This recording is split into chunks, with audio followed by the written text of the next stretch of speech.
Monday Night Reading is an event that we created because we want nonfiction authors, specifically prescriptive nonfiction authors, to have more chances to do readings like fiction authors get, and some creative nonfiction authors also get. So we said, hey, let's do it. That's what we do around here.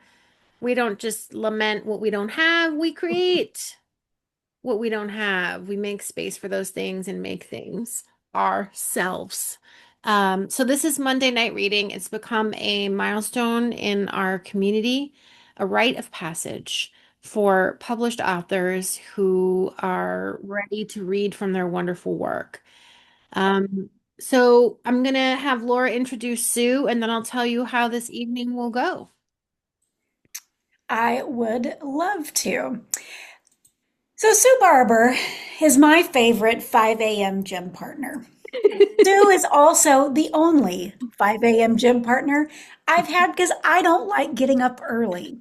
But Sue does. She's a get things done kind of gal. Here are some of the things she's gotten done. She's an author, a former Fortune 500 IT director, and a professional certified executive coach who helps business leaders play bigger, increase their visibility, and finally shine a light on their strengths so they can elevate their position in the workplace. Through coaching, she's helped hundreds of leaders successfully learn how to trust themselves, create impactful actions, increase their confidence, and achieve new possibilities for their career. She is also a podcast host. I told you she gets up early. Her podcast, named for her first book, The Visibility Factor, is where she shares stories and offers actionable advice for listeners to create authentic visibility for themselves. The podcast and book are helping her create a visibility movement for leaders to show their value and be seen for their true talent. Sue lives outside of Chicago, is one of my favorite author hangs, and can kick my butt on a treadmill. And I'll leave in the chat ways that you can stay connected. AJ? All right, Sue, we're so excited because, as Laura mentioned, you already have the visibility factor, and now we are celebrating our first ever workbook at Monday Night Reading. And that is the companion product to the visibility factor, Your Journey to Visibility Workbook, a proven action plan to achieve career success.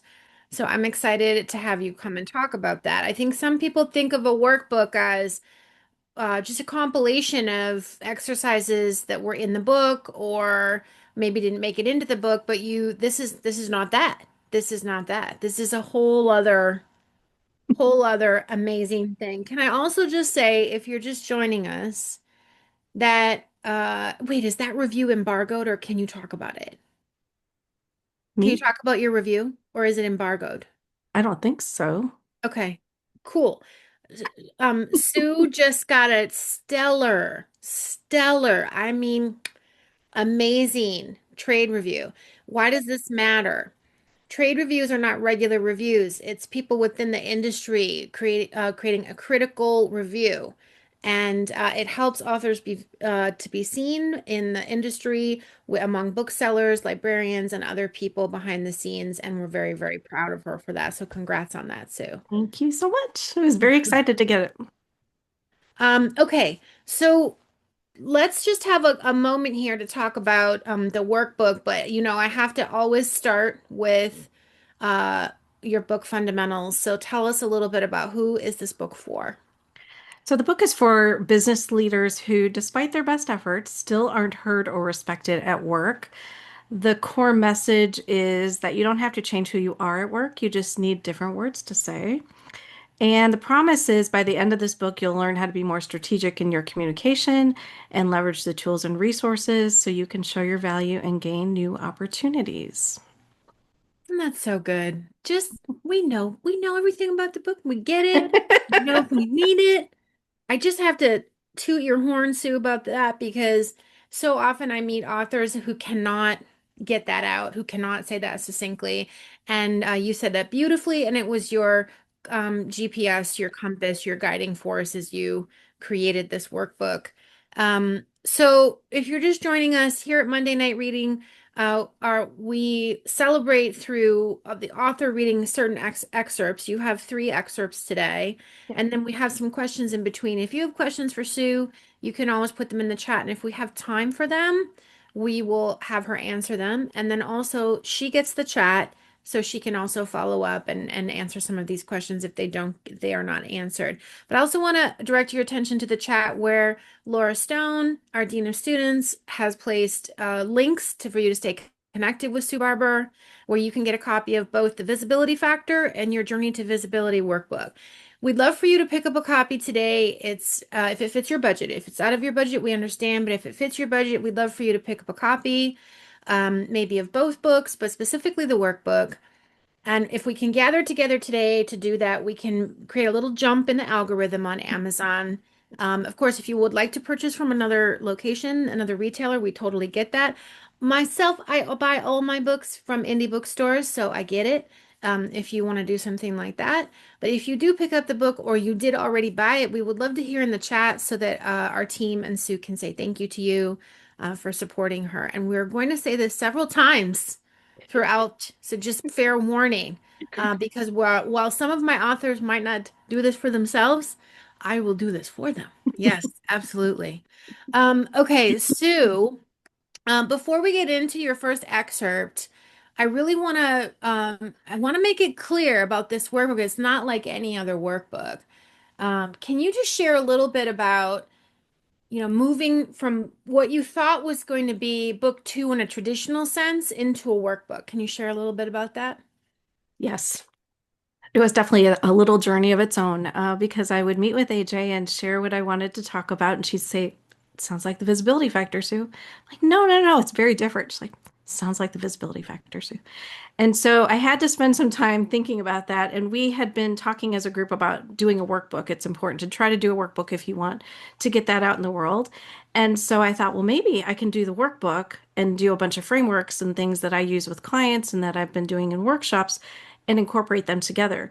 In my head, that might have been all it was, but AJ was so smart and she said, no, you can include all the stories and you can include all the things that you might do in your book. And I think it's so much better because of that. I think I would have done it totally different if I hadn't gone to the editing retreat and really got the encouragement of putting those stories in there because I think it makes such a difference for people to see how you take a client through these things and how the frameworks help them.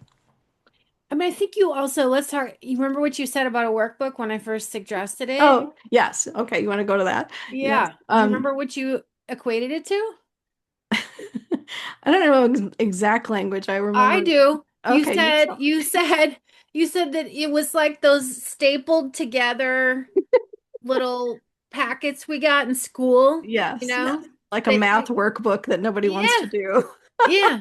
That wasn't it didn't even have proper binding. It was just staples down the Yeah. side. Yes. Um, and I think that was blocking you from seeing that a workbook can be just as transformational and maybe even more transformational Yeah. than a typical traditional book. So you were kind of stuck on it, and I think you thought it was less than. Hmm. And you challenged yourself for it to not be less than. And now look what you have, Yeah. this amazing transformational book that you couldn't have imagined when you first started. Yeah. 100%. Yes. Super, super proud of you. I really want you all to understand this is not your average workbook. Okay, so, and then, you also approached it differently. A lot of people try and get a workbook kind of, they think, let me just knock that out, right? Tell them how long it took you to do the workbook. I started in July of 24. So, and it just came out in October of this year. So, much faster than my first book because I think I learned so much the first time of how to do it in a better way. But there were definitely some moments where I had a test group that helped me check everything. And they said, Sue, I think I need this first before I can do that. And in my moment of trying not to panic because I was supposed to be getting it to Zoe for copy edit, I thought, you know what? I'm just going to breathe through this. I'm going to move some things around. And it literally took me 10 seconds to like figure out, oh, I can just move this to this to this and it'll work. And I think it's so much better now. It makes so much more sense. So I'm really grateful to that group who spent time, reading through it, going through the exercises and everything. So yeah, if you haven't done a test run of your stuff, please do. It helped me for my first book as well. I think that was so much better because of it as well. So things like that you have to go through and learn, Yeah, even you as. really took your time, you getting your fundamentals right, getting your outline right, moving content around, trying, testing. Yeah, you let yourself surrender to the process rather than create deadlines that were not going to help you deliver an excellent product. Yeah. Yeah. So, okay, we've set that up. Now you know this is a workbook. Okay. What are you going to share with us tonight? What's your first excerpt? So the first excerpt is actually going to be from early on in the book. So the book is divided into three parts. The first part is really going through a framework to look at your career, where you started, where you are now, and where you want to go. And so I'm going to be talking about that piece, where you started first, and share a little bit of a story about Okay. my journey. Before you do that, I just want to share if you're new to Monday night reading, what we'd like to do is when the author is reading, we like to put comments in the chat of things that resonate with us. We're not offering any constructive criticism tonight. It's all love all the time. So, for those of you that are used to Monday night reading, our regulars, if you would help lead the way by sharing some comments in the chat, we also share that with the author, and it's really lovely for her to have that. And also, sometimes we'll see three or four of us say the same thing, and that's helpful to her to see, oh, that's really landing and useful. So we hope you will engage with us in that process. All right, Sue, here you go. Okay. So much of what you learned and experienced at the start of your career stays with you and becomes a part of you. Though we don't always take the time for this kind of reflection, understanding why we do what we do and how it started is important. The following exercises will help you explore the first step on your journey to greater visibility, reflecting on where did you start. When you finish this chapter, you will view your past with fresh eyes. This subsection is called Growing Up. When I was young, I wanted to be a kindergarten or second grade teacher. It was perfect for me. I could write on the chalkboard, read books, color, and teach kids all day long. Looking back now, I think it was because I loved my kindergarten and second grade teachers. They were kind and created a fun learning experience. I left out first grade because of that first grade teacher. She was cranky and mean. As I got older, I watched my mom leave for work in a suit and fly to New York and Florida.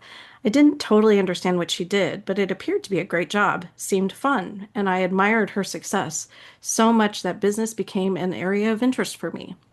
We may have an idea of what we want to do for a career when we are kids, but then be influenced by others over time. I considered business over teaching simply because my mom showed me a different option. We are heavily influenced by our families, friends, schools, and social and mainstream media to choose a quote unquote good career. You might hear that you should choose a certain career because it makes more money or offers more perks. Or you might be pressured to follow in the footsteps of family members and become a doctor, lawyer, or business owner. Where you end up could be the complete opposite of what you imagined when you were a child and have little to do with your degree or your strengths. I wanted to go into psychology in college, but talked myself out of it. I ended up going into business, mom influence, and graduated with degrees in marketing and production management. My roles at Kraft in sales, supply chain, and information technology had little to do with my degrees. Here is the interesting part, though. I took neither the teaching nor the psychology path. But as a coach, I teach and use psychology principles with clients all the time. It's fascinating how things work out, isn't it? The path I chose was an even better one for me. I got to bring business, teaching, and psychology together in my role as a coach. My first real adult job out of college was only loosely connected with my management and marketing degrees. My college roommate got me a job doing research for an investor relations firm, which showed me the world of institutional investing. I had a 90-minute commute by car and train each way to the office in Chicago. The commute wasn't ideal, but I needed experience on my resume, and it would only be for 10 months. My new employer wasn't aware of the time, but I was getting married and planned to move out of state.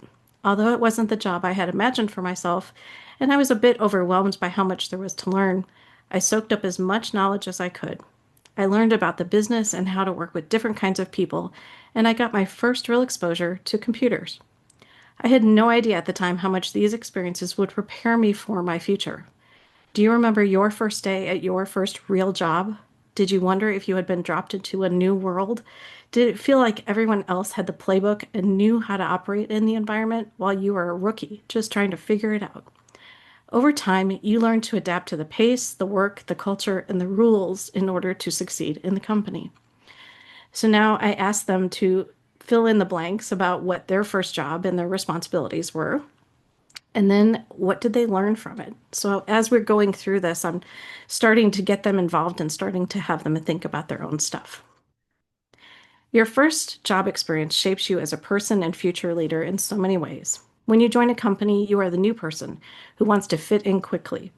Every day, you learn new things and acclimate further to the culture, the work, and the people. As you gain knowledge and observe what others are doing, you create work habits that become part of your foundation for the future. You learn how to get tasks done, manage your time, build relationships, communicate, solve problems, ask questions, and work with a team. Hopefully, you also learn how to have a working relationship with your manager to ensure that you get feedback, learn essential information, and align for your career progression. And then I have them do a first job reflection exercise of what was the takeaways from their first job, their beliefs, their rules, their behaviors. Now we go into pivotal moments. The witch is on her broom. In the movie The Proposal, set in the office of Colden Books Publishing Company, the instant message is sent to the whole department by Ryan Reynolds, who plays the assistant to the editor-in-chief. His boss, played by Sandra Bullock, is about to walk into the office, and his message is a warning to appear busy or deal with the consequences. After the office staff receives it, the scene shifts from a friendly group of people having conversations in their morning coffee to a stressed out group of people hiding in their cubicles to avoid her wrath and criticism. Replace Sandra Bullock with my first CEO, and it is the exact scene my coworkers and I experienced every morning at my first job. Unfortunately, we didn't have instant messaging in that job. I wish we had. Some of my coworkers and I sat in the back of the office, and our only warning was when we heard the CEO's loud, booming voice barking orders. He was a former Navy man from the East Coast, shorter in stature, and had a strong vision for the company he was building. He was smart and well regarded for the innovations he created in the investor relations field. But although he had a strong reputation externally, it was chaotic within the walls of our 12-person company. He would pit people against each other and changed his mind a lot, which made it difficult to get things done. This office environment didn't compare to any workplace I had ever been in before. I had visited the offices at General Foods where my mom worked many times and never saw anyone yell at people. However, when it is your company, you can do what you want. This man was the CEO and owner and ran the company as if he was still in the military. You were expected to follow orders or deal with consequences. I immediately got a pit in my stomach when he started hollering at people and didn't want to experience the wrath he inflicted on others, so I avoided him. The 5-foot cubicle wall between my desk and my coworkers provided some protection. As I mentioned earlier, my preferred approach was to blend in, get along, keep my mouth shut, and do my work. In other words, I played small, people pleased, didn't challenge, and focused only on my performance to avoid conflict. Can you see how I adopted those behaviors to protect myself? I was still doing those same things when I got the feedback from my mentor about my lack of visibility. All those years later, it was still impacting me, and I had no idea I was doing it. This is why reflection is so important and can have such a big effect. A postscript to this story. I recently found my old CEO's obituary online and gained some new insight into why he may have acted the way he did all those years ago. He was struggling with things I didn't know about, and that explained his behavior. What he did to us was not okay. But people act in certain ways because of how they think about themselves. I think he put a ton of pressure on himself and projected it onto his team to prove his value to the external community. I didn't understand or respect him as a 21-year-old first-time employee, but I can have compassion and forgive him as an adult and coach. Silver linings can always be found later when you review the past, but they are hard to recognize when you're in the middle of a difficult experience. Reflection helps you process any situation, good or bad, with new perspective. It also gives you the opportunity to move on. I hope my example with my first boss helps you see what is possible. As I worked on this chapter and took myself back to that time to write about my first job, I realized I'd had no idea how toxic the culture was and the impact it had on me. I was so young when I started there, and I had never been around anybody who verbally abused people. I think it was easier for me to block it out. Blending in, getting along, and keeping my mouth shut wasn't a recipe to stand out and be visible, was it? When people struggle with visibility, the reasons are usually driven by fear, past experiences, or insecurity. That first job was a difficult environment, and the immediate stress response the boss's tirades created in me deeply affected my ability to speak up. I remove myself from such situations now, but as a young woman who didn't want to fail, I didn't have the power or confidence to do it then. The power of reflecting on old situations is in discovering what you couldn't recognize before due to the growth you've experienced since. Reflection is the first step of letting go of old beliefs and achieving what you want. And then I had them go through a pivotal moments exercise of their own. So that's the end of the first one. Yay. I'm so impressed by the way you're using the stories. Most people would just say, reflect on this. Now reflect on this. Now reflect on this. Good job. Next page, you know? And I just love the way you've wove the stories in, but what you really did was you expertly tracked the reader journey without telling them that that's what you were doing and showed them the value of doing the exercise. So you completely sold it on doability. I mean, that is a masterclass right there in reader journey, right there. You know your stuff, you know exactly how to do it. That's it. I would take that as a sample of, see, do that, Do do it that. that way. Yeah.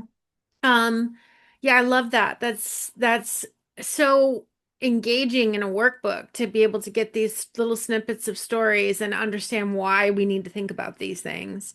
And actually, you had me immediately thinking about my first, um, well, actually, really horrible boss. It wasn't my first boss, but my last boss. Yeah. And whenever we start, were anybody else thinking about their other work experiences while you were listening? And that's how you know you're listening to a great story because you insert yourself into it. So really good job there, Sue. Thanks. Before we move on to the next excerpt, I want to remind everybody that we're here to support Sue. And so, one of the things we're going to do, in addition to picking up a copy, if you haven't done that yet, we hope that you will. And thank you to everybody who picked up a copy of her workbook already. Um, at 10 minutes to the end of the hour, we are going to do something really special for Sue all together. So, I'd love for you to stick around. It will cost you nothing. Okay. And you already plan to be here until that time, so it also won't cost you additional time. So I just want to make sure you don't cut out early because we are going to do something great for Sue at 10 minutes to the hour. Okay, Sue, I do have a little an additional question for you. So I know you mentioned that you did the reader feedback process and you shared a little bit about it, but I also want you to talk a little bit about the inspiration for the book is because you got so much feedback from readers of the first book who wanted more Yeah. from you. Can you share more about that? Yeah, I was speaking in companies and they would say, "Well, do you have like a little workbook or something we could do?" And so literally I'm creating baby workbooks for people. And it just never, like, I didn't put two and two together at that moment that why wouldn't I build my own much nicer one? So I started that, and then I went to speak at a employee resource group, Women at Treehouse, and we were going through, they were asking me questions. It was a lot of fun to be at a book club and do that. If anybody gets a chance, please do it. It's a lot of fun. And they asked me questions about why couldn't we have this and could we have this and could we have all these other things? And I said, well, you're asking for a lot of different things. What if I put that into a workbook? And they were like, oh my God, yeah, of course, that would be great. So I think it's that moment of just paying attention and listening to the reader. And I, thought I was all along the way. But when you have all of these people who are so excited about your book and what you're doing, and of course, I didn't think I wanted to do just a replica of the visibility factor because I learned so much in workshops and people were saying, well, how do I say this? How, Mm. I don't know how to say it. Could you teach? What do I tell my boss? Like, how do I say that to him to get him to hear me? And then I taught a class called Amplify You, and that class was the test ground for a lot of the frameworks. And they all came into that program saying, I'm not being heard, I'm not being seen, I don't know what to do. I don't know how to get promoted, I don't know how to change to be more visible. And so I tested a lot of stuff with them too, which was really helpful.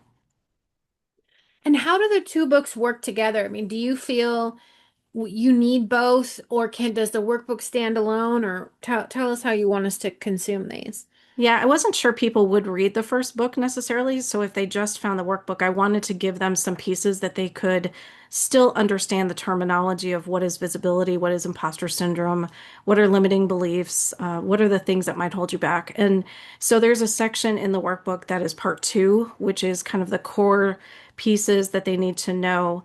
And I also broke out the pieces that I think are most important based on the feedback from the group, which is personal brand and trying to understand your perception and then also your value and confidence. So they go through all of that in part two before we get into part three, which is more on the solution side and taking action. So it was a lot of fun to build all of that out for everybody and such great feedback from the group. So you can do the workbook on its own, but ideally you want to have both. Yeah, I think the way I think about it is the book is the foundation of understanding what visibility is and walking through and creating a visibility plan for yourself. And it's got a lot of stories in there. So they're different stories. And there's hundreds and hundreds of ideas that I built into that purposely because I wanted people to not say, I don't know what to do. So no matter what level of your career you're at, you can find an idea based on your strengths and what level you're at and just start implementing them and doing them, in ways that maybe you hadn't thought of. Plus, there's stuff about remote work and unexpected things because I was writing during pandemic, and of course that was very unexpected for everybody. But the workbook is more about just really taking yourself kind of on your career journey and then figuring out where your challenges might still lie and helping you be able to apply those things. So I think it's like the next level of what you learn in the visibility factor to apply it. I mean, you've pretty much answered this, but Lisa Martin's asking, how Oh, are the sorry. book and workbook different? I mean, aside from that, are there other big differences? I mean, I would say that the book itself goes into such deep detail, and deep understanding, and the workbook is quite literally the practical working through of all of that knowledge. Yeah. Yeah, there's tons of frameworks. I didn't build any of the frameworks or any of that kind of stuff really into the original book. It was more about creating a plan and helping people do that. There's a lot of reflection questions and that kind of stuff in there, but this book was more about how can I help people be able to apply this quickly? Mhm. Because I think that's what I'm known for. That's usually the feedback I get. It's very practical, it's easy to use, you can apply it quickly. And because of all the testing I did, I knew they already worked. So I just had to figure out how do I get them in a way into the workbook in a way that people could start to see themselves, be able to apply it. And I think that's where the stories are most helpful because they can follow clients through their own process and what they learned and where they were stuck. And if you're stuck in that same place, why wouldn't you try this? It seems logical. So that's the fun part about it. There are reflection questions in there too, but I found it to be really great because it kind of unleashed a lot of creativity in me to build out these frameworks that I use, but never really kind of documented in this way. And so I feel like it's a nice legacy for me to have that other coaches can learn from and be able to do. And the amount of resources I put in the resource page is a little crazy. I've got playlists of podcasts for each chapter. I've got a friend of mine does puzzles, so she created word search and crossword puzzles for me, and just a lot of different things, AI prompts and stuff too. So I wanted it to be really as much as I could give to people in an easy way for them to take it and use it. Are you using it in your work with clients now? Yeah, yeah. Oh, 100%. Yeah. Oh, I love that. Yeah. So you can just here you go. Sometimes I'll just cut and paste a piece out of the workbook and I'll Yeah. send it to them if they haven't got it yet, if that's, trying to get it. But I had already been using this stuff. I just never really thought about it in the way until I started building this. And I thought, you're doing like there's a career clarity framework. I was doing that and have been doing that for a long time, and it's super simple. And I've been doing all of these other things, and I just never really thought about it. How could I document them in this way? So hopefully everybody can take advantage of it now. Love that. All right, set up the next excerpt, Sue. Okay, so in this second one, I'm going to actually pull from a couple different client examples. Some of it's in chapter 4 in the core foundations for success. And then some of the stories continue between chapters. So I've just kind of pulled them together for you guys. Oh, I love that. We get to see how they evolve. Yeah. I hate to leave everybody hanging. Yeah, that wouldn't be good. Yeah, don't do that. All Okay, right, go ahead, Sue. here we go. Okay. So this is the framework from the Amplify You program that I ran that I was just talking about. And I got the inspiration. So I don't know if she's here, but Ann Lester, who was at the editing, retreat with us, she was talking about doing a timeline. And so I thought, how can I create this timeline of visibility? And so here we go. So in this exercise, you will build a visibility timeline to help you identify times when and patterns where visibility helped you or the lack of visibility hurt you. The purpose of the timeline is to review what has taken place in your career and life from a visibility perspective. This is one of the highest rated exercises that I do with people, and it can shift how you view your past experiences. You will leverage the timeline results in upcoming exercises. So here's an example from a client of mine who went through this timeline exercise. Nancy's story. Nancy was studying her completed visibility timeline and remarked, I just had an aha moment. I said, what was it? She shared, I included a situation when I was told I didn't have enough experience to interview for a role I wanted. Until I did this exercise, I had no idea that I had internalized the message of not having enough experience, and that belief kept me from interviewing for any other roles for 5 more years.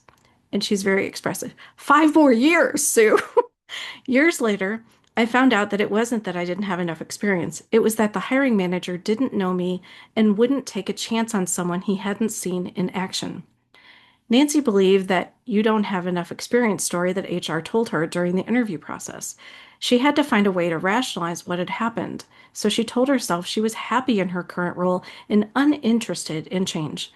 This kept her safe from rejection, but also limited her ability to move up. The fear of rejection is powerful. After completing the visibility timeline exercise, Nancy recognized how that story had impacted her, causing her to play small and miss out on opportunities. So I'll just kind of give you the visual of the timeline. So picture 2 columns. One side says kind of areas or experiences or situations where you did show up in a visible way and what the timing was on that. And then the other side is where you missed out on opportunities. So what I'm asking them to do is give me 3 examples of each of the different situations so that they can then take that, look at it, and then answer some of these questions, which is a list of, I don't know, 3 or 4 here. What do you notice when you look at the events on your timeline? Do you see any new insights? What is clear to you now that you couldn't see back then?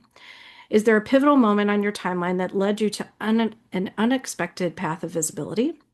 Can you now recognize a pattern in when or where you chose visibility versus not being visible?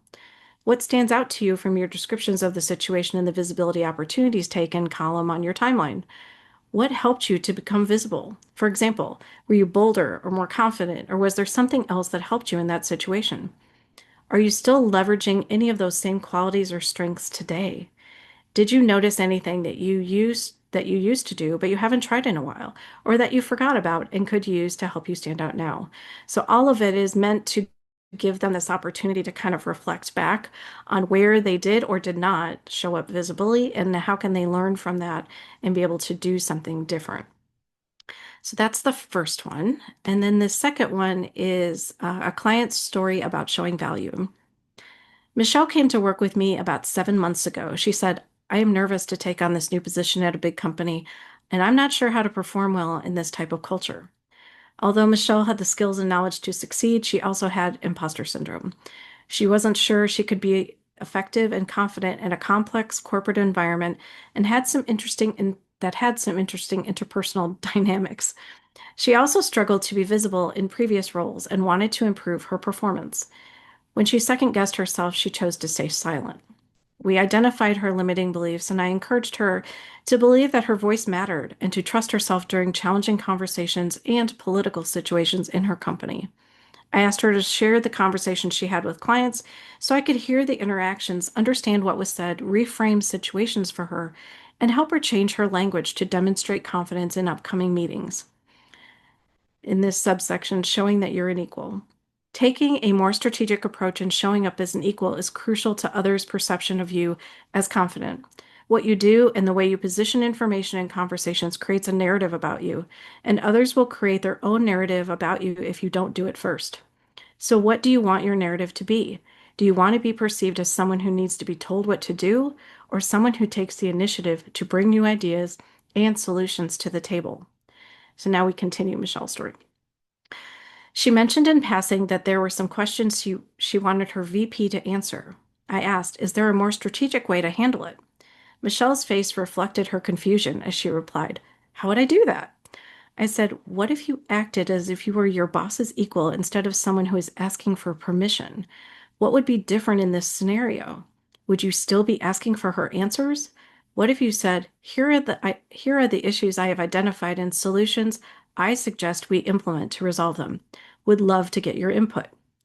We talked about how language and the way you position information tells a story about you. I asked her if she wanted to be perceived as an equal or someone who needs permission. She put her hands on either side of her head, spread her fingers wide, and said, boom. Of course, I want to be seen as an equal. As she gained confidence and self-trust, she spoke up instead of letting old patterns hold her back. At the end of our coaching engagement, I asked her to fill out a feedback form to share what was different for her versus where she started, and she wrote, it was great to know there was someone knowledgeable in my corner with whom I could sort out whatever came up. You challenged me to reframe my thinking on situations that I saw in a particular way, but for which you saw different possibilities. You helped me find new ways of saying things that showed my value and increased my ability to reflect on what's going on and observe those things from different angles. I have increased my confidence that I can be effective in my new environment and that I have something valuable to contribute to the company. Michelle learned how to show her value and stand out amongst her peers. An unexpected reorganization happened at her company recently, and though she has been there less than a year, she was offered her choice of 3 different roles. If she had not focused on showing her value as a newer hire, they could have easily let her go instead. Here are 2 key questions you can focus on before you go into a conversation or meeting. What value can I add to this conversation? Number 2, how can I present my ideas in a way that invites collaboration and showcases my leadership? So that's the end of those 2. I love it. And by the way, you're navigating this reading of exercises and jumping around and all of it perfectly. Good. I hope everybody can follow. I was like, how can I do No, this so it's they can? very, very easy. Yeah, Okay, good. that's no, fantastic. So what I thought of a question while you were talking that I hadn't planned to ask you, but you're usually game, so Thank you. um, you know, authors, as you know, struggle with visibility. And I'm wondering 2 things. One, what's that been like for you because you figured it out from a corporate perspective, but then you had to be visible in new and different ways as an author. What was that like for you? And then the part 2 would be, what advice do you have for authors who might be struggling with visibility? Yeah, it was definitely a challenge to come into this world outside of corporate because I had figured it out there and then starting my own business, becoming a coach, changing everything. I felt like I had a lot of doubts. So it probably took me a little bit more time than I would have liked to figure that out. But I think what helped me the most, you might be surprised, AJ, is of course, seeing everyone else's examples and things that they're doing, but I have in my head all the time Mike McAllowitz saying, Sue, if you write a good book, you have a responsibility to get it out into the world. And so I kind of live by that mantra quite often. And every day I think, okay, what can I do? Is it the podcast? Is it getting on other people's podcasts? And I really did handle I'll say my marketing a lot differently. This time I didn't know enough the first time. And so I purposely got on a bunch of podcasts. I had some wonderful people in here who did webinars with me, which was so much fun to get to experience that and work with them. And so I think there's just a lot of things I was much more intentional about in trying to find ways to put myself out there and know that if I'm not doing it, nobody else is going to know. So it really does change your perspective when you think about, how important is this book to me and how can I make sure that people use it? And when you get feedback from people saying, oh my gosh, this was so helpful. I really never thought about it this way, or you've changed the way I think about this. That's the value, right? So if I'm not talking about it, it could just die off. And I don't want that to happen. And then what advice would you give authors who might be struggling with being seen and the level of visibility that's required to be an author? I mean, I'd say start out with what is comfortable for you first, right? Do you write? Is that writing something online? Is that writing in for, trade review or not trade reviews, but in trade magazines or in articles online? Or if you like to do a podcast, I think about some of the people that are in this group that it was their very first time to be on a podcast on my podcast. And so I just wanted to make it fun for them because I know how much fun it is for me to be on other people's podcasts and to do my own. And so I wanted people to experience that. So I think it's finding what you really feel comfortable with to start with, and then you just kind of build on from there because I don't want it to feel overwhelming for anybody to do this. Otherwise, you're going to stop. So it's kind of like not to sabotage you, but just try something else if that doesn't work. Do a little experimentation. I love that. I love that. Okay, you've got a third excerpt. What is the I third do. excerpt? The third one is another story, but it's kind of between chapters again. So, It's okay, you're doing um, great with that. We're okay. following along just fine. Okay, good. All right. So we're starting in chapter 3, and then we're going to go to the last chapter. Okay. Unique gifts. There is nothing that makes me unique, in quotes. This is a common response from clients to my question, what is unique about you? Everyone has unique gifts that enable them to stand out from others, but those gifts aren't always recognized as valuable by the person who has them. They may come in the form of skills, experiences, or natural abilities. Clients can't recognize the value of these gifts because they come so easily and therefore seem unimportant and inconsequential. Somehow, they got the message that only hard things are valuable. Instead of celebrating their gifts, they hide, diminish, and downplay them so that others aren't threatened by them and they can avoid judgment and criticism. Clients are always amazed at the results of this next exercise and surprised by how much they have to offer. It is time for the message to change. Let's bring out those unique gifts to show your value. So there's two parts to this. What makes you unique? Exercise part 1. What makes you unique? Think about your roles, business and industry experience, where you've lived, your strengths, talents, etc. And then part 2 is now pretend you're in an interview situation. What would you say to highlight what makes you unique so you will stand out against other candidates? What I found is that people very much just announce like they're at a networking event. This is who I am. This is what I do. But I want to have to like let them go deeper, right? In that first part. But when you're in an interview situation, you're automatically setting yourself apart by trying to compete against other candidates. So when I have them do that, it really pushes them to get very clear on what makes them stand out. Have you been reluctant to bring up what makes you unique for fear of being viewed as a braggart? How about things you've done that others have no idea about because you haven't brought them up? What was different for you when I asked you to imagine yourself in an interview situation? It forced you to identify what makes you stand out in consideration for the pretend job. Yet you aren't embracing those qualities to help you stand out in your current role. Slow down and reflect on the reasons why you are hiding your gifts. You have a choice. Be the person who devalues what makes you great, or the person who embraces your unique gifts to help you stand out, make an impact, and add value. What if I asked you to look at this in a new way? What if everything you have done so far is exactly what you need to do in preparation for a future role? Does that change the way you view your progress up till now? Each career experience gave you gifts, and now you get to keep what serves you and let the rest go. This reflection work has prepared you for what comes next. If you want to make shifts as you focus in the future, you will need to bring out a new side of yourself. What if we tried out the word bold to describe you? Being bold has a powerful connotation and you might resist at first, but let's just experiment and call you a bold leader. You are trying on this new identity for a moment. Let's explore the possibility of what being a bold leader might mean for you. What if being bold helped you reach a role that is bigger than you had imagined? Imagine for a moment that you are a top talent and people want to work for you and learn from you.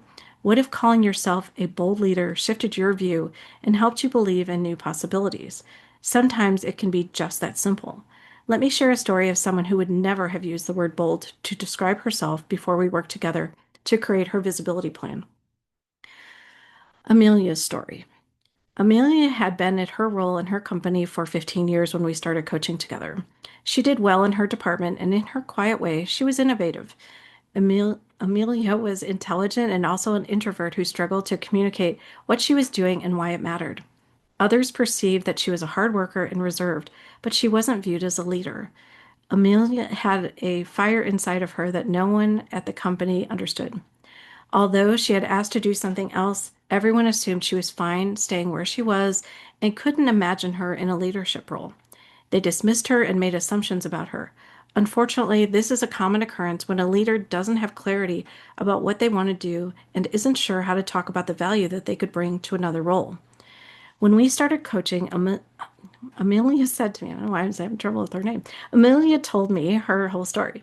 She knew she could do well in a new role if given the chance. She said, I have tried so many approaches to talk about what I want, but nothing works. I just don't know what to do. I saw how dejected she was and how she feared nothing would ever change. I gave her a moment before I quietly said, Are you ready to try something different? Are you willing to trust me and try a new approach? She looked up at me and I saw a little bit of hope in her expression. I said, This will take work, and you're going to need to be bold and try things that are out of your comfort zone. This is a journey to increase your visibility. It won't happen overnight, but I will be there to coach you through it. From that moment on, Amelia dedicated herself to the visibility plan she created. We talked about whom she needed to meet, whom she needed to ask to be her mentor, and what she would discuss in these conversations. She wasted no time. By our next meeting, she had reached out to multiple VPs in her company as well as HR and gotten meetings on the calendar with them. We focused on her communication, confidence, and how she could clearly share what she wanted and ask for support to help her get there. At each coaching session, she shared updates on the conversations she'd had and the new people she'd connected with during the week, and we strategized for her next meetings. She continued to add people to meet with, and we prepared her for those conversations too. In one of our last sessions together, I told her I saw her confidence grow during our time together and how brilliantly she had executed her visibility plan. I asked her what shifted for her during coaching. Her feedback to me was, You have helped me go from someone who is unknown to boldly connecting with senior leaders and asking for what I want. I loved hearing her say those words. She was showing up in a much bolder way. Okay, now we go to the last chapter. Remember Amelia from chapter 2? She was the client who wanted to be viewed as a leader, but her management didn't believe she was ready. Amelia had some major perception challenges to overcome. In an email she sent me about a month after our last session, she shared the following. I accepted a global role in a different function that is considered one of the highest growth areas of the company. There are enormous opportunities for visibility, and the choice of roles after this position is practically limitless. Thank you for your coaching. I'm happy to finally share the tangible success we were working toward. What I love about Amelia's story is that she stayed focused on her goal. She wanted a new role and for people to see her as a leader. She never gave up on herself, and we crafted the story she shared with each person so that they could recognize the value she brings. We found ways to weave her passions into her conversations, to build stronger relationships and grow her confidence. Brave, bold leaders stand out. When you show up consistently, people will notice you. An amazing postscript to this story is that Amelia's manager told her she was making an exceptional impact in her new role during her performance review. This is what self-belief, confidence, and showing your value can do for you. I hope Amelia's story will inspire you. You don't need to be overlooked and unknown anymore. Creating this workbook has been such a joy for me. It has given me the opportunity to coach and support you. The journey you have taken so far may have been easy to manage in some places and more difficult in others. Since my role as a coach is to push you out of your comfort zone, I hope you worked through those difficult parts and tried new things. Did you surprise yourself? Are you proud of what you've accomplished? A journey implies going from one place to another. It generally takes a long time, and it isn't always easy. My goal with this workbook is to create a journey that challenges you and helps you see yourself in a new way. Every journey involves some adversity, but I want to lessen it for you where I can. I have shared what worked for me and what didn't. You have seen what I shared with clients to help them move through their challenges and to get to the other side where they are confident, influential, and making a difference. I want that for you too. Are you willing to let go of the side of the pool and swim into the deep to try new things? That was from an earlier story. It is really tempting to stop trying to be seen and heard when things get hard. You may have tried different actions and conversations, but found that nothing has worked quite yet. Promise me you won't give up. Will you push through any adversity that you encounter along the way? You can do this, and you have a responsibility to do it for yourself and your team if you have one. A client testimonial for the workbook. Jen has been on her own journey to visibility. She read my book and has been a big supporter of mine. She did a test drive of the materials when I was finalizing this workbook and shared this feedback with me. I'm using the value framework, so that's another framework I have. On certain days, I had an aha moment reflecting on past work experiences and came to realize why my first instinct is to want to pave my own way before engaging my leaders. Great realizations here, and now that I'm aware, I can recalibrate. I also found fantastic value in creating my sales pitch and even sent out a survey to about 15 people for feedback. I haven't received responses yet, but I'm looking forward to seeing what people said and maybe recalibrating even more. I enjoyed this, and my immediate feedback is that, all in caps, this work is actionable. I'd love to see this used at a series of working sessions, maybe even in a mentor circle setting. This is really practical material that provides so much value/visibility. Although this is the end of the workbook, the journey doesn't end here. It is only the beginning. I hope you are saying to yourself, wait, there's more? You have been a great student and you know there's more and you know more than most now. It's time for you to keep doing what works, teach others, and spread the insights you have learned to inspire others to show their value too. The truth is that you will continue to take on different roles and have new experiences that require you to show up in bigger ways. Visibility doesn't lessen when you take on more responsibilities, it needs to grow. That's why this is a journey to visibility. The end. Nice. So before we move on, I have one question. I have one question from the chat and one question I want to ask you. A reminder to everybody, if it fits your budget, to pick up a copy of Journey to Visibility workbook. There's links in the chat, and we'd love to say thank you for supporting Sue. And we are about to do a group activity which costs you nothing, so just hang on. Sue, Robin said, I haven't done a lot of podcasts. Can you share what makes them fun for you? Because you said fun, so. I just love, I mean, I feel like you get to know somebody that you're interviewing and get to learn about them and their experiences. And that was the original plan for doing them. But being a guest on podcasts is a lot of fun too, because it helps you tell your story in ways that you maybe don't do on every conversation that you're in and helps you talk about your book in the best way. So I feel like I learned how to navigate any conversation pretty easily. I don't really worry about what's asked of me. I know, I don't know, I guess I trust my intuition and myself that I'll come up with the right answers in some situations, but I just feel like it helps you be able to talk about your book. So happy to have anybody who wants to be on a podcast. I'm a really calm, quiet listener and allows you to just experience the best of it because I want everybody to be able to talk about their books and I try to do that as, you know, as often as I know of anybody who's interested. So it's a blanket opening if anybody would like to. Awesome. Okay, so this is the question I always ask. What is the change you want to see in the world through this book? I want everybody who's a leader, but I think it applies to outside of, you know, leadership too. I think entrepreneurs, coaches, anybody who's really struggling with visibility to be able to know that their voice matters, that they have a lot of important things to share and that they should be able to share them in a way that works for them. They don't have to do it like everybody else. They can do it in their own authentic way, but it's about doing it in an intentional way. So it's talking about what you did, why it mattered, why it's important, really helping people to see that what you do is valuable. And I think it helps you start to realize that for yourself then when you start speaking that language and sharing it with other people. And all the stories in the book is just examples and examples of where people have been able to start doing this and people see them differently. And I think that's the biggest piece is they see themselves differently, but then others see them and give them opportunities. I love that. I love that. Okay, so before we close out this Monday night reading, we do, just in case you enjoy Monday night readings, you can watch all old Monday night readings on my YouTube channel. You can also go to ajharper.com and sign up to be on the mailing list where you can learn about future Monday night readings. We'll pick up again in the new year. All right. This was great. We love when you all come together and support an author. We appreciate you. It means a lot to Sue and it means a lot to us. We care so much about our authors. So you did great. Thank you. You ever see how they have those people on Saturday Night Live that have been on the most times? Yeah. Yeah. Yep. That's you for us. Oh, excellent. But I you love gotta them. have to keep going. I know. You want Well, to keep it. I told you I had a list. Once I decided to do the workbook, it helped me create another list of books. So That's it's not out of the realm at all. I I just need know. a little bit of a break for this one first. But Take the break. It's mm-hmm. okay. We understand. Market the heck out of this one, so it deserves it. Mm-hmm. Mara just reviewed your original book. Thank you, Mara. Thank You guys you. are Oh my gosh. overachievers, and I I love yeah, it. love all of you. Thank you so By the much. way, Sue was thinking that might be too much to ask you to do that, but I knew that was not true. Look how she's shaking her head. There's no too much.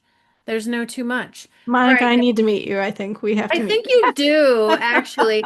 In fact, I think you really do. You guys should connect on LinkedIn because I could, for reasons. Yeah, I think, yeah, definitely a connection there. I'm really proud of you, Sue, and I'm proud Thank of you. everybody. And this is an incredible community. And Sue, we could not be happier for you in this Thank achievement. you. Thank you, everybody. Thanks for being here. I really appreciate it. All right, we'll see you in the new year, everybody. Happy holidays. Happy Take holidays. care. Bye. Bye.